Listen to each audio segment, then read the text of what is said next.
weligaa ma isweydiisay maxaa keenay in dowlad laga baqi jiray ay si fudud ku burburto?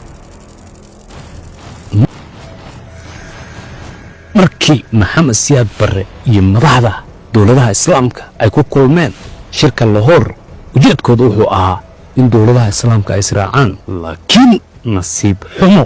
isla shirkaas ayaa wuxuu sababay in madaxdii ugu waaweynaa ee islaamka hal loo ugaarsado. dowladda Soomaaliya oo waxqabadkeeda lala yaabayina fiiro gaara loo yeesho, lagana shaqeeyo qaabka ku burburi lahayd. balse daawada aan ku weydiiyey, muxuu ahaa shirka qarsoodiga ahaa ee u dhaxeeyey Yahuudda iyo Itoobiyaanka oo sababay in dowladda Soomaaliya ay ku burburto si qarsoodi ah oo fudud? digniin taariikhaha aan ku soo bandhigayo waxaa macquul gala inaad hore u maqal, sababtoo ah waa taariikho si ku talagal ah looga qariyay in Soomaalidu ay ogaato.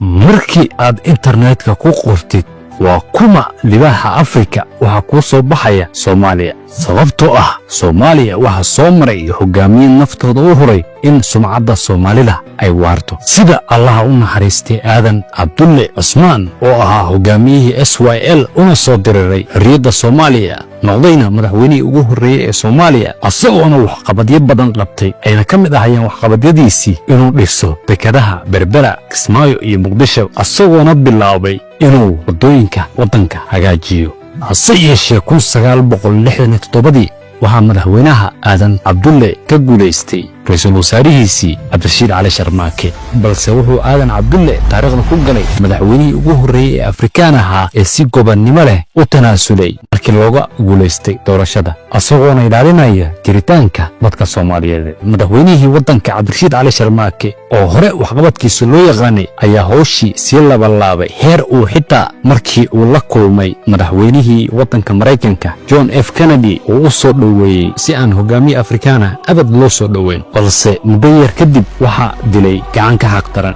allaha u naxariistee, taasoona sababtay allaha u naxariistay Maxamed Siyaad Barre inuu waddanka qaab inqilaaba uu kula wareego, arrin bedelay taariikhda Soomaalida kana dhigay Soomaalida inay noqdaan dad Afrikaanku kale ay ku daydaan.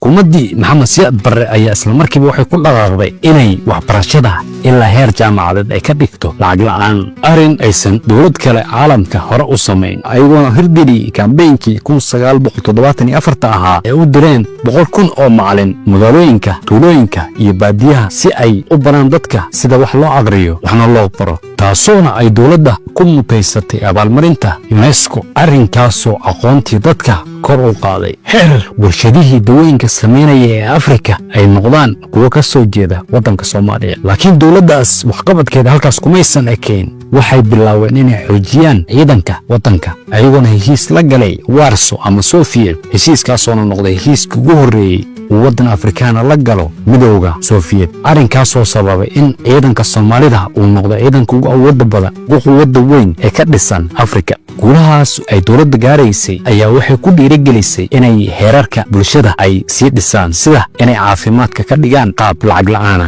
asagoona Maxamed Siyaad Barre had iyo goorba ku dhiirigelin jiray bulshada inay noqdaan dad wax qabsan kara kana kaaftoomi kara caalamka, taasoona sababtay in warshado badan waddanka uu yeesho, labalaabtayba sumcaddii waddanka, sababtayna in xitaa laacibka kubadda kolayga ama basketboolka ugu fiicnaa abad Kariim Cabdul-Jabbaar uu noqdo macalinka kubadda kolayga ee qaranka, taasoona dhiirigelintiisii iyo gubaabadiisii iyo xirfaddii uu la wadaagaya ciyaartoyda ay ka dhigtay Soomaalida inay noqdaan waddanka kubadda kolayga looga dambeeyo qaaradda Afrika. laakiin daawada su'aasha ayaa waxay tahay, maxaa keenay quwaddii weyneed ay lahayd dowladda Soomaaliya inay si fudud ku burburto?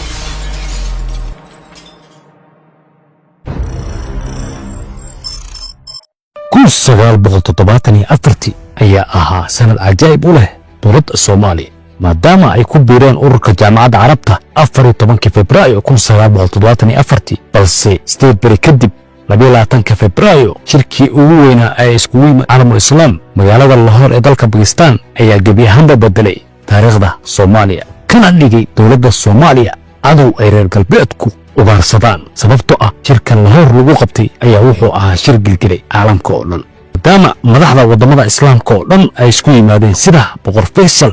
anwar saadaad sulfiqaar buuto mucamar al-qadaafi maxamed siyaad barre iyo dhammaan madaxdii waddamada islaamka oo dhan ayagoona isku afgartay in midda koowaad muslimiintu gebi ahaanba ay midoobaan inay iska dhiciyaan cadowgooda midda labaadna xorriyadda falastiiniyiintana ay noqoto arrin ay dhammaantoodba u wada diriraan maadaama waddamada islaamku ay maamulayeen shiraalka ugu badan ee caalamka loo dhoofiyana ay cunaqabatayn saaraan waddamada reer galbeedka ayagoona ujeedkoodu uu yahay in reer galbeedku ay ku qasbaan in yuhuuddu ay ka baxdo dhulka ay leeyihiin falastiiniyiinta kadib shirka lahor waddamada islaamka ayaa guulo gaaray ayagoona ku qasbay in maraykanka uu dib ula noqdo hiladii uu weligii la garab joogay yuhuudda taasoona keentay in maraykanka uu gorgortan hor leh la gala yuhuudda isagoona ku qasbaya in ay dhulkii ay ka qabsadeen waddamada masaarida iyo siiriyaanka ay dib ugu celiyaan kadib markii yuhuuddu dagaaladii 1967 iyo 1973 ay kaga adkaadeen midowga carbeed inkastoo arrinkaas ay farxad gelinaysay madaxda caalamul islaam hase yeeshee arrinkaas ayaa wuxuu sababay in dhammaan madaxdii ka soo qayb gashay shirka lahor hal loo ugaarsado boqorkii sacuudiya boqor faysal waxaa loo adeegsaday wiil uu adeer u ahaa isagoona laba baalo ku dhuftay boqorka madaxweynihii bangaladesh sheekh mujibarna ciidankiisa ayaa madaxtooyada ugu galay oo dilayba asaga iyo qoyskiisa madaxweynihii bakistan sulfiqaar buuto waxaa lagu eedeeyey inuu dilay mucaaradkiisa waxaana lagu xukumay xukun dil ah inkastoo shirkaas uu sababay dhammaan madaxda islaamka ee ka soo qayb gashay in gebi ahaanba la dilo isagoona ugu dambeeyey mucamar al-qadaafi wuxuu kaloo sababay in soomaaliyana fiiro gaara loo yeesho balse markay soomaaliya ka adkaadeen etoobiya 1977 arrinkaas ayaa sababay in soomaaliya ay burburto si aad ku ogaatid halka burburka soomaaliya uga yimid marka hore waa inaad ogaataa taariikhdii saaxiibtinimo ee ka dhahaysay yuhuudda iyo etoobiyaanka boqortooyadii ka talin jirtay geyiga etoobiya qarnigii 13aad ilaa iyo wakhtigii Haile Selassie ayaa waxaa loo yaqaanay Sulaymaaniya maadaama oo ay ka soo jeedeen duriyadii Maliliqii koowaad isagoona ay aaminsanaayeen inuu ahaa wiilkii ay iska dhaleen Nabi Sulaymaan calayhi salaam iyo Balqiisa ayadoona xitaa astaanta calanka Itoobiya ee wakhtiga Haile Selassie uu ahaa libaax sida calan oo macnaheeduna uu yahay libaax yuhuudeed ama boqorkii yuhuudeed ee ka talinayay geyiga Itoobiya kuna maamulayay diinta Kiristaanka 1956 Itoobiya ayaa heshiis la yeeshay yuhuudda maadaama boqorka ka talinayay Itoobiya uu asaliyan ahaa nin yuhuudi ah yuhuud badan ay ku nooleed Itoobiya ase yeeshee ujeedkii ugu weynaa ay yuhuudda kala hayeen Itoobiya ayaa waxay ahayd in ay Itoobiya noqoto waddan aad u weyn oo quwad leh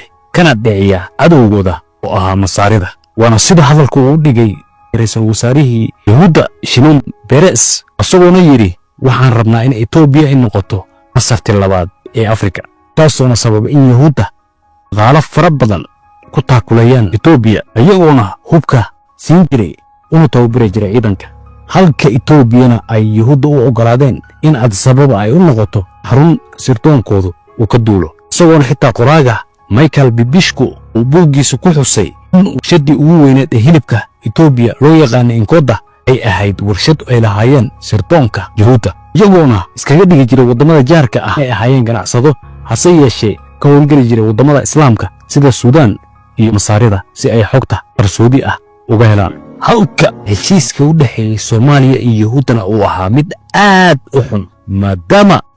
1967 dagaalkii u dhaxeeyay Yuhuudda iyo dowladaha islaamka ay Soomaaliya ka codsadeen Itoobiya inay isticmaalaan garoomadooda si ay ugu dhoofiyaan dowladaha islaamka hub iyo ciidanba ayadoona ay Itoobiya ku gacan saartay Soomaaliya codsigoodii ayna ka aqbaleen Yuhuudda inay garoomadooda isticmaalaan si ay uga duqeeyaan Masaarida 1977 ra'iisul wasaarihii arrimaha dibadda ee Yuhuudda Moshe Dayan ayaa afkiisa ka qirtay inay taageerayaan Itoobiya ama Itoobiya ay tahay waddan Yuhuudda kala dhaxayso xiriir soo jireen ah some arms to Ethiopia. We, for years and years, had cooperation with Ethiopia,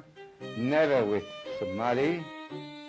si aan kuu sii faahfaahiyana macnaheeda ayaa waxay ahayd Yuhuuddu maysan rabin in Soomaaliya dagaalkaas ay guulaysato sababtoo ah Itoobiya saldhigyo badan ayay ku leeyihiin. Midda labaadse waxayse ka baqayaan in Soomaaliya ay noqoto quwad weyn oo mustaqbalka soo weerari kara maadaama ay yihiin dad muslimiin ah. Arrinkaasoo sababay in dagaalka Soomaalidu aysan helin wax gurmad ah xitaa markii Soviet ay la safteen Itoobiya. Mareykanka wuxuu ka agajiiday in uu caawiyo Soomaaliya asagoo ku andacoonayo oo dhahaya waxaa jira xiriirkii dhitanta ee u dhaxeeyay labada wadan Soviet iyo Mareykanka oo micnihiisu uu ahaa in labada wadan khilaafaadkooda ay yareeyaan. Balse arrinkaas ayaa wuxuu ahaa arrin wax kama jireen ah. Ama uu Soviet caawinayay Vietnam oo kula jiray dagaalka markaas, Mareykanka